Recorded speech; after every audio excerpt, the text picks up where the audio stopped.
Alice could smell the burning flesh even as she tried to maintain her composure, holding her face as stiff as steel. The one wearing the funny carpet looked at her for a long moment and spoke, "Human Alice, I do not expect you to understand. We have our reasons, and risks beyond your current understanding." He was chosen for his skills, but instead, he chose to indulge his anger. We are the Hive.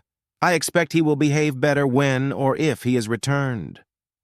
A taloned hand pointed to a plain steel door. "If you don't mind, there is much to discuss." The honor guard formed around her, making it clear that this wasn't a choice. She didn't feel inclined to argue. These bastards killed you and expected you to turn up again, not a belief she had ever been willing to test. She nodded and marched ahead. Fucking religions. She could do with one right now. Praying to the XCC seemed pointless.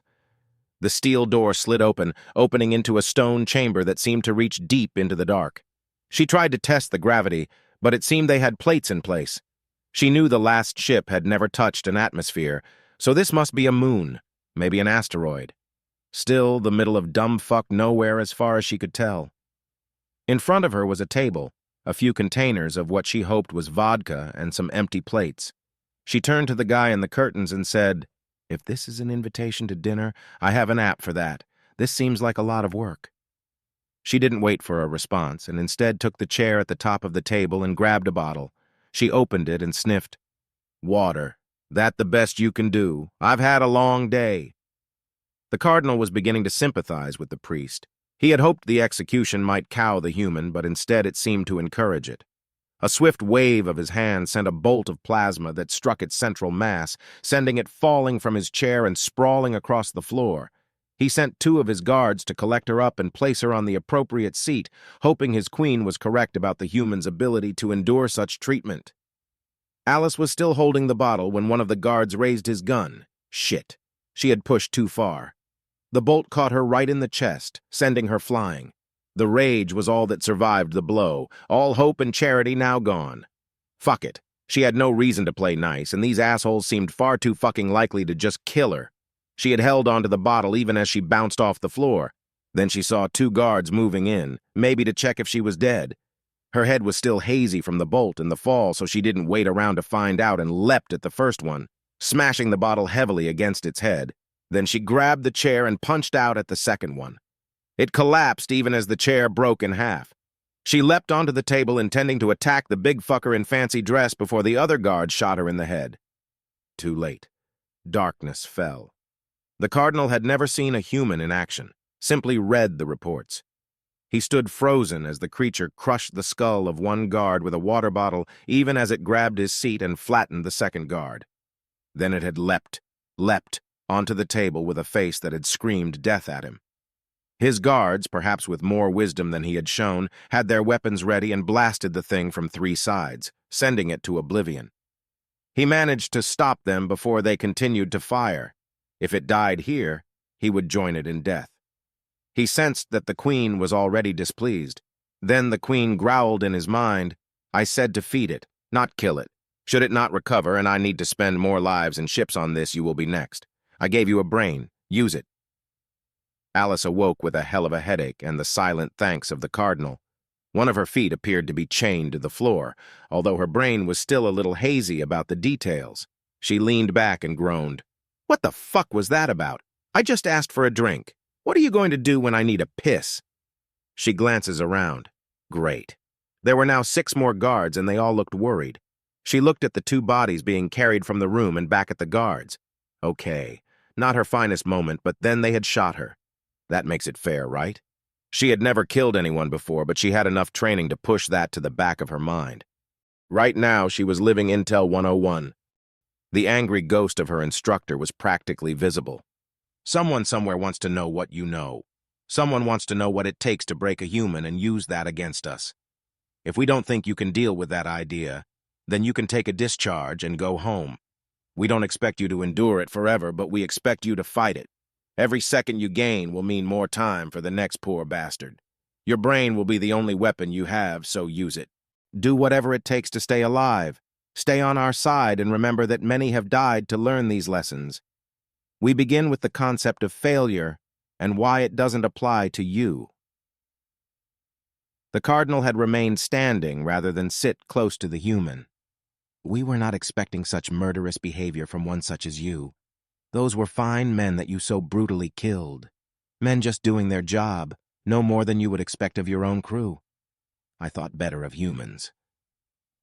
They will try to persuade you to cooperate with your captivity, even your torture, in an attempt to make you collaborate with them. They will offer praise when you behave for them, pain if you don't. They will say the pain, yours and others, is the result of your actions, that it is your own fault, that it saddens them, that you are hurting them with the actions they must now inflict upon you. This is all a lie, and we will provide you the measures and methods to fight such horror. Alice pulled herself up and looked at the chief clown. Are you sad that they are dead? Do you even know their names? She shook her head. Soldiers die when you fuck up. I thought a superior officer would know that. Perhaps you are just shit at your job. She dragged at her foot, now chained to the floor. You might as well have ordered them out the airlock if you sent them into such a stupid, ill-informed fight. You are too fond of the taste of death for my people, but that doesn't make us pray. She glared at him, hoping some of this crap was working. Reverse it, she had been taught. Make them more scared of you than she was of them. You are valuable, or they wouldn't have done all of this. Or they will kill you quickly and you have defeated their purposes. She didn't like remembering that bit of the lessons. The cardinal stayed silent for a moment, trying to discard his personal failure. This creature was more dangerous than he had believed. Human, Alice, you were brought here to eat, and nothing more. I have no questions for you. Those will be answered by the Queen herself. I erred in ordering my men to assault you, and I apologize. Please let us feed you and prepare for the audience with the Queen.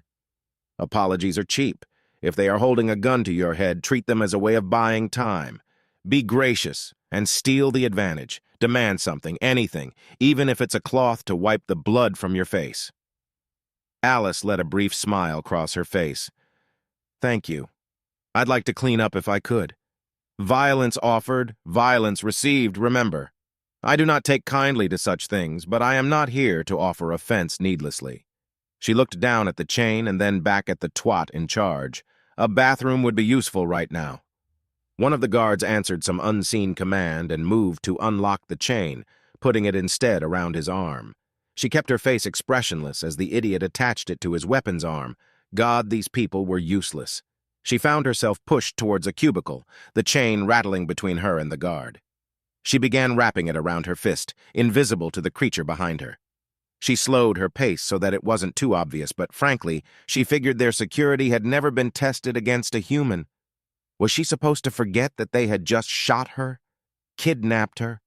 She pushed open the door and turned even as it swung closed behind her.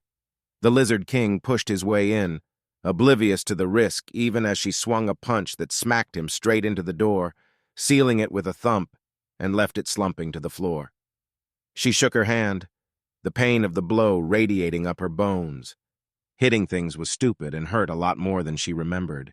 She hoped he wasn't dead, but she didn't really care right now. What she needed was their fear, respect. If you can't escape, then make it seem like you have chosen to stay, or burn the place to the ground. Don't ever let them be sure of your motives or their control. Kill them if you can, but make it confusing. Blame them, blame their command. All they can do is kill you slowly. Slow is good. We might get there before the end. She searched the guard, feeling like she was living out every game she had played as a child. It took her a moment to find the key, a bog-standard mechanical thing from the Dark Ages. She was beginning to suspect these people didn't normally bother with prisoners. What would be the point with the Queen in your head? She examined the gun, a basic plasma model bio-locked to the probably sleeping guard. Useless. Anyway, that wasn't the point. She continued the search, turning up a few more bits for her boots, and then washed up as well as she could. She took a few minutes to fix the situation in her mind and stepped over the body, letting the door slam into the unfortunate.